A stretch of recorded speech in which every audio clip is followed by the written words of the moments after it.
Everybody waited. The newspapers spoke about nothing else. Aircraft flew near this space-bat angel dragon, taking photographs. It lay over Australia, higher than any mountains, higher than the Hindu Kush in Asia, and its head alone was the size of Italy. For a whole day, while the people of the earth trembled and wept and prayed to God to save them, the space-bat angel dragon lay resting, its chin sunk into the Indian Ocean, the sea not quite up to its bottom lip. But the next morning, early, its giant voice came rumbling round the world. The space-bat angel dragon was speaking. It wanted to be fed. And what it wanted to eat was living things, people, animals, forests. It didn't care which, so long as the food was alive. But it had better be fed quickly, otherwise it would roll out its tongue longer than the Trans-Siberian Railway and lick huge swathes of life off the surface of the earth. Cities, forests, farmlands, whatever there was. It would leave the world looking like a charred pebble, unless it were fed, and fed quickly. Its voice shook and rumbled round the earth for a whole hour as it delivered its message. Finally, it ended and lay waiting. The peoples of the world got together.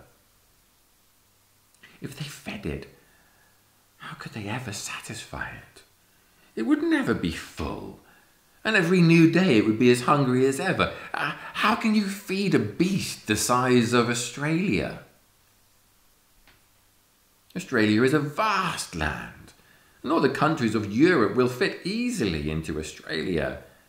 The monster's stomach alone must be the size of Germany. No, they would not feed it. The people of the world decided that they would not feed this space-bat angel dragon, or whatever it was. They would fight it. They would declare war on it, and all get together to blast it off the face of the earth. And so it was that all the peoples of earth declared war on the monster and sent out their armed forces in a grand combined operation. What a terrific attack! Rockets, projectiles of all sorts, missiles and bombs, shells and flamethrowers, everything was tried.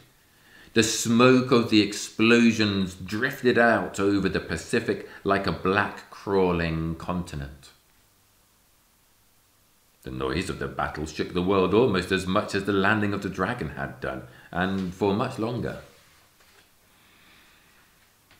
Then the noise died down and the smoke cleared, and the peoples of the world cried in dismay. The dragon was actually smiling. Smiling! Aircraft flying daringly near photographed the vast smiling, and the picture was in all the papers. It was smiling as if it had been tickled. Now the peoples of the world were worried. They were all great fighters, all spent their spare money on preparing for wars, always making bigger and better weapons. And now they had all tried their utmost to blast this thing off the earth, and what was the result? The dragon merely smiled, and not a scratch could be seen anywhere on its body. Human weapons, had no effect on it. That wasn't surprising. This creature had come from the depths of space, out of the heart of a star. Nobody knew what it was made of. Perhaps it could not be destroyed by any means whatsoever. And now the space bat angel dragon spoke again. It gave the peoples of the world 1 week in which to prepare its first meal. They could prepare what they liked, said the dragon, but if the meal was not ready in a week, then he would start on the cities and the towns. The peoples of the earth, the kings, the presidents and ministers, the farmers and the factory workers and the office workers began to lament. Now what would happen to them? They would like to say the monster didn't exist, but how could they? There it was, covering Australia, staring out over all the countries of the world. Now, the little boy Hogarth heard all about this. Everybody in the world was talking about it, worrying about it. He was sure the Iron Man could do something.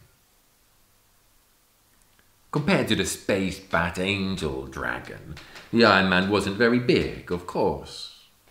The Iron Man was only the size of a tall tree. Nevertheless, Hogarth had faith in the Iron Man. He visited the Iron Man in his scrapyard and talked to him about this great monster that was threatening the earth. "Please," he asked, "please, can't you think of some way of getting rid of it? If you can't, then it's the end of all of us." The Iron Man chewed thoughtfully at his favourite titbit, a juicy, spicy old gas stove. He shook his head slowly. "Please think of something," cried Hogarth. If this space bat angel dragon licks all life off the earth, that'll be the end of your scrap iron. There'll be no more people left to make it." The Iron Man became still. He seemed to be thinking.